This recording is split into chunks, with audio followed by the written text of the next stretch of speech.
The path to the AUS for today's guest was slightly unconventional. His hockey journey took him to the OHL and AHL for 2 seasons each, and then on to the Panther teams of the early 2000s, where he was a prominent and well-respected member of the Green and White. Today we take a look back in his hockey journey and in his time spent with those teams. Please welcome the pride of Springfield West PEI, Darcy Harris.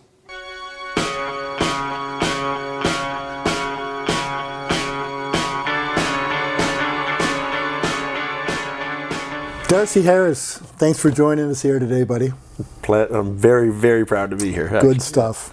So, Darcy, I want to take you back to growing up in the thriving metropolis of Springfield West, up in western Prince Edward Island. When you look back, Darcy, and you know, everyone has kind of aspirations when they're growing up. Some might have NHL, some might have whatever. What were your aspirations when you started out playing hockey growing up in the western part of Prince Edward Island? Same as most kids, it would be the NHL, but you know, part of you still kind of thinks that's probably a little too far off. But for some reason, my uncle was a decent goaltender, and he had an OHL sticker in his bedroom, and I didn't even really know what the Ontario Hockey League was. He explained it to me and told me it was major, junior, and so I had in my head it that I'm going to play in the OHL. Oh, okay. And even like going through Andrews Hockey School, doing our goal setting sessions, I was always, I'm going to play in the OHL. I'm going to play in the OHL. With the NHL, hopefully down the road, but my realistic goal was the OHL for sure. Yeah. So the OHL did come a calling. You ended up going to probably one of the stronger franchises in OHL history, I would say, in the Kitchener Rangers. You know, you look at it, a couple of former Panthers played there. Tyler Ertl played there. Bert Weir back in the day, in the early 80s, had some time there. What was that like? I mean, it's a pretty reputable franchise. You know, you think about the history and everything. How did you find your time in Kitchener? I absolutely loved it. Couldn't have asked for a better place to go. Yeah. It was referred to sometimes as the country club of the league. You didn't. Your travel schedule was a little easier. You're more centralized. Didn't have the long trips.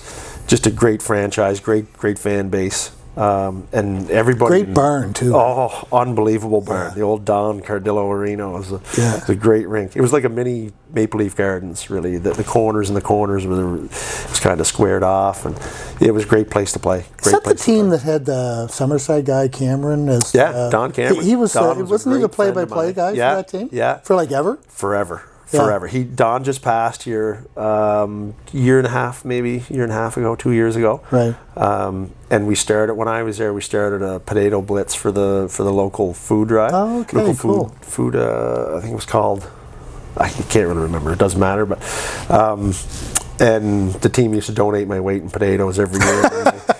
Our family farm had shipped up 1,000 pounds or like a tractor trailer load of potatoes one year for it, but it became the Don Cameron Potato Night because he was a Summerside native, and it was just nice to have somebody, a familiar face, because I didn't know anybody when I went up there. I was totally alone. And, it's Dan Leibold.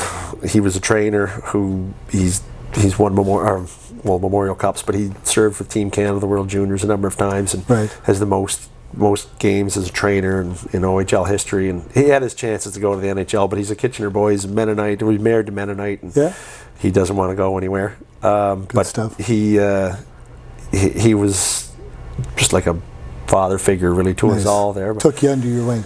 Took me under his wing. He was a nice, familiar face, and all of that kind of made it such a great place to play. Everybody involved in the organization was a teacher, a former teacher. Right. We had to go to school. There was structure every day.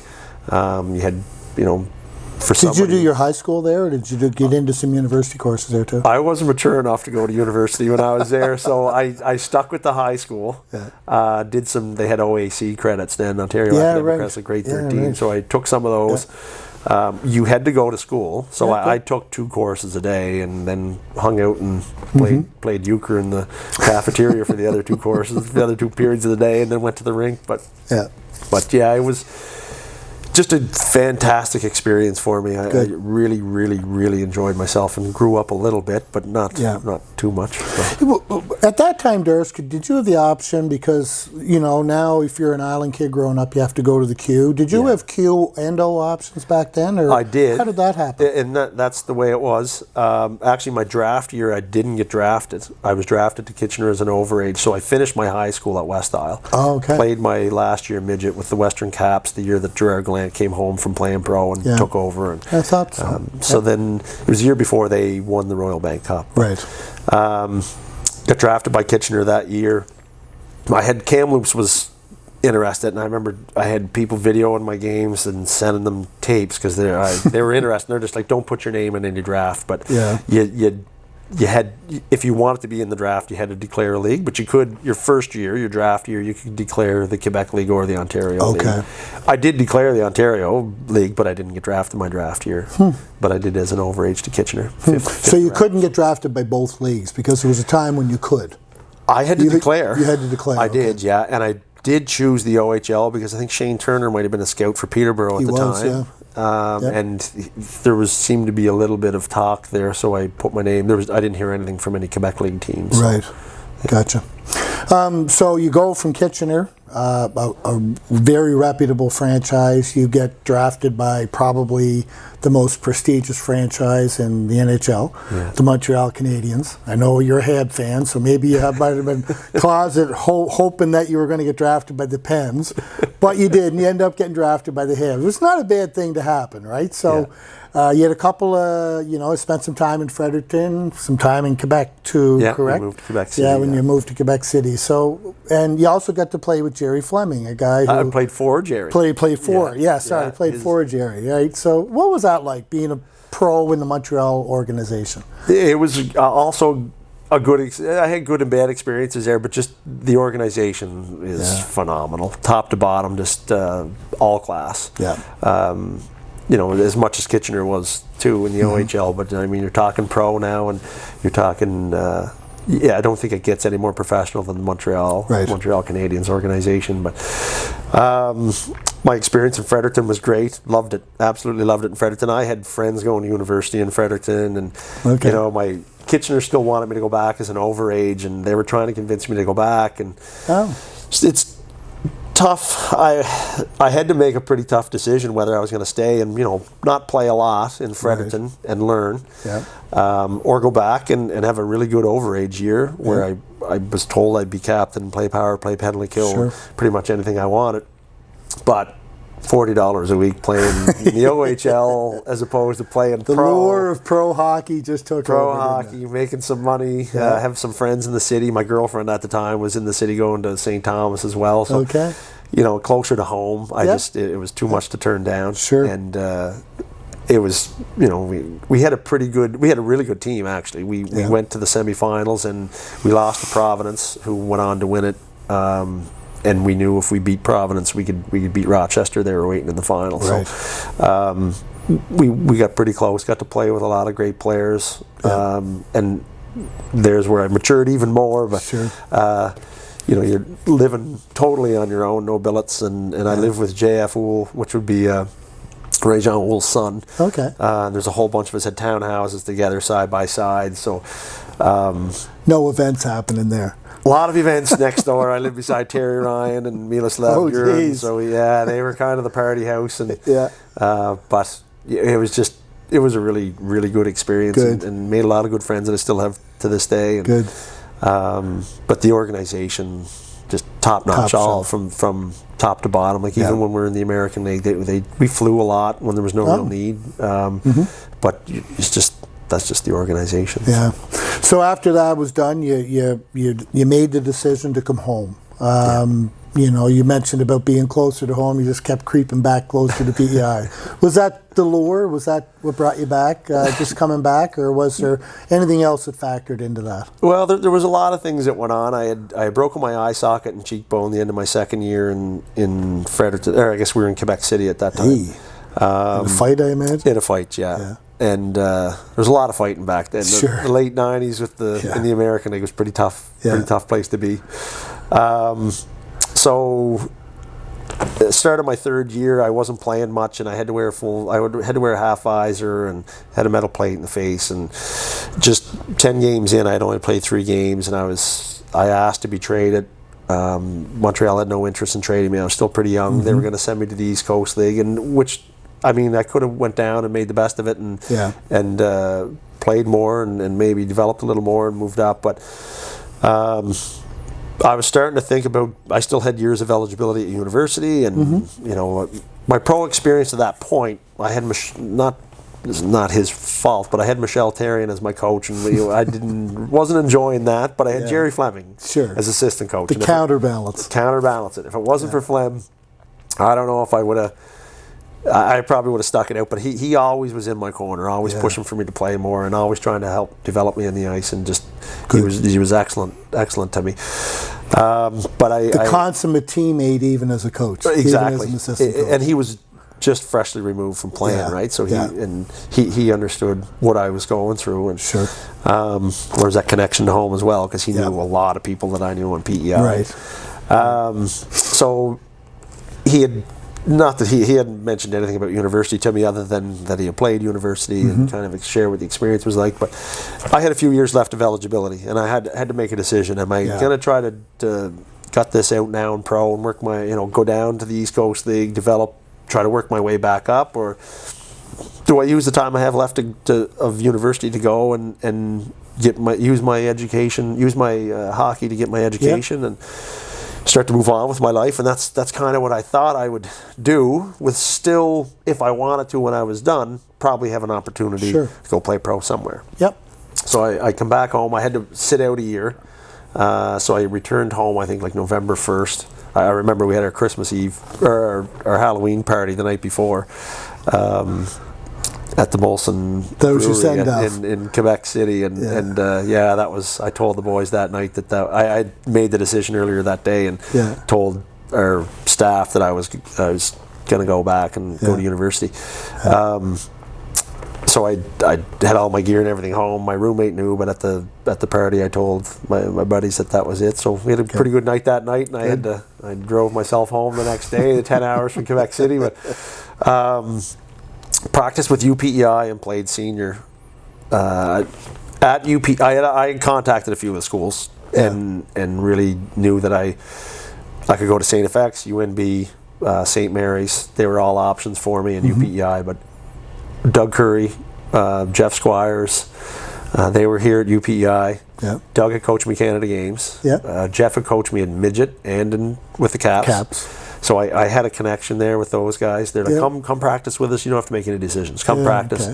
So I did. I came and I started practicing here and playing senior, and then I was going to start school the next year. But they weren't dumb. They knew that if I got practicing with the boys and hanging out with the boys, and I started school in January, that I probably wouldn't want to turn around and have to play against them the next year. Good stuff. So I ended up here at UPEI. So if you look at, if you think of eras, I always think of the late 80s as kind of the golden era of, successful hockey teams with UPEI.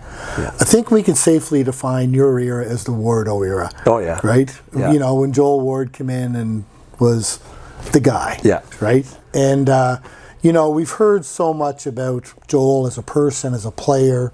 His record speaks for itself, is where he's gone on to do. But if you think about, with Wardo, guys like you, Cree, Johnny Brieux, Flicker, Adam Rive, Adam Campbell, you guys are a pretty special kind of group. But when you think about that time, right? We playing with a guy like Wardo.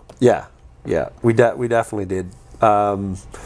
When you look at the eras of UPEI, you're right. There was the heyday in the late '80s, and we were kind of caught in that in between. Not that the program wasn't successful, just we were fighting an uphill battle with UNB had such a high budget, and St. FX did at the time, and UPEI just couldn't compete at the time financially. But the player, you got to give Dougie Curry a ton of credit for the recruitment that he did, because he brought in good players, but he brought in great people. For sure. And that team, the teammates that I had at UPEI, the majority of us are still in contact with each other, still get together when we can.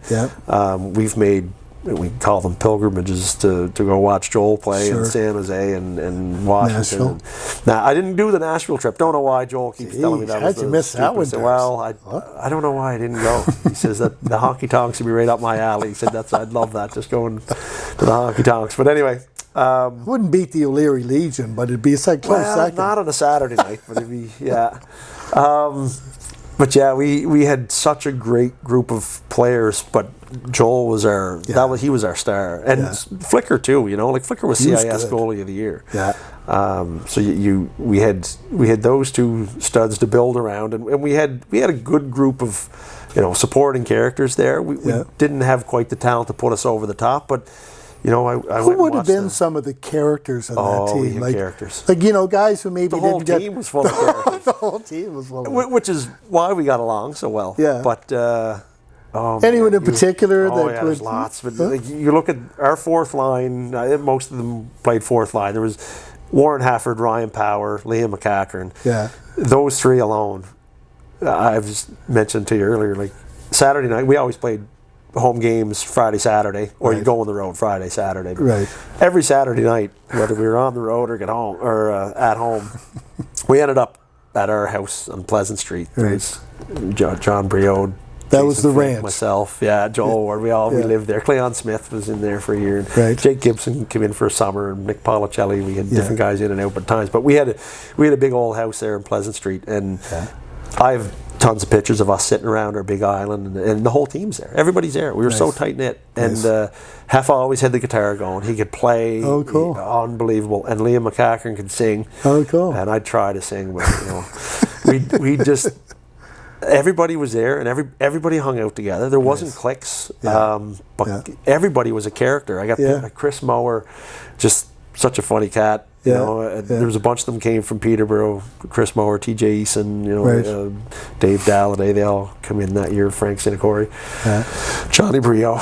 But fun times. Fun times. Yeah. Fun times. Yeah, for sure. Yeah. So Darcy, you're not like a lot of former Panthers who have gone on to get their education degree. You're currently vice principal at West Isle, right? Yeah. Moved into that. This year two? This is year two. Year two. Yeah. Right? What is it about maybe sports that you think helps to shape leaders or, people that fall into either the education field or into the leadership field? Well, there's a few different things. One, typically you have thick skin. Yeah. If you're an athlete, you know adversity. You can overcome adversity. You're exposed to loss, and you sacrifice what it takes to be successful. So that's one. In education, there's you need to have thick skin. Sure. But I think team sport in general, and this is no knock against any teachers out there who never played team sports, but on our staff I can tell who the team players are and who aren't, and the majority of them grew up playing team sports. Like there's a greater purpose than your own kind individual. Right. Yeah. Right. And it's your whole profession is about sacrifice. It's about it's more about service. I guess service to others. For sure. And you put your own personal agenda aside for the greater good. And are you enjoying this new phase of your career? It has its days. There's ups and downs. I work with two fantastic other administrators. The other vice principal has been doing it for 18 years, and he knows everything that me and the principal don't know. Yeah. So he's great sounding board. That's Trevor Wood, and then Brian Garrett is our principal, and he's just such a calming, relaxed. He makes decisions not on a whim. Good. He's exactly what we need, because I am, in case you couldn't tell, a little bit impulsive. So a little fiery. I can, I sometimes need a minute to settle down, and he can settle me down. But well, it's good you got that counterbalance. We have a pretty good balance in there, I think. But it has its days. Kids are different now than I've been teaching for 18 years, and there's such a change in kids and the respect level towards adults in general, and not just educators. But patience is a virtue that I sometimes lack. So I do. It is challenging for me, but I do. You're a work in progress. I'm a work in progress. I'm always learning. So always learning. Yeah. So speaking of kids, you got a couple of kids who are quite heavily involved. Fellow Penn fans like you are.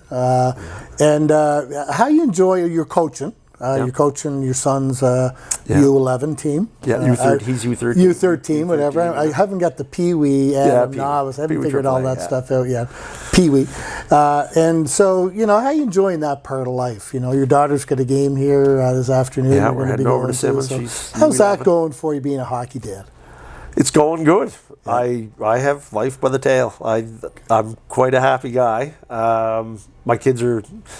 Don't tell them I said this. My kids are pretty good. I got pretty good kids, but it's mostly my wife's doing. She's married a fantastic lady, and she's good stuff. The two of us are pretty firm, pretty strict, but firm and fair with our kids. And but the hockey dad, I love it. Run a spring hockey program too, and out of O'Leary. It's been out of Wellington, up in Wellington, and we've done pretty good. We've helped develop some skills in a lot of the U13 kids up our way. So my daughter plays some spring hockey too, and Stacey Smallman, former UNB, good cap himself. Yes, he was, and so he got to win that Royal Bank Cup. Yeah, he did. He did. Right. He runs Champions Hockey, and he and I run some skill development stuff up home too. So I'm still quite involved coaching and a lot of skill development things. And right on. But yeah, parenthood and being a coach and dad, I've learned to relax a bit. My poor son, I used to be pretty hard on him, but I can still be pretty hard on him. Again, you're a work in progress. I'm a work in progress, yeah. But you can't be too soft on them. There you go. Firm and fair. I like it. World's a rough spot.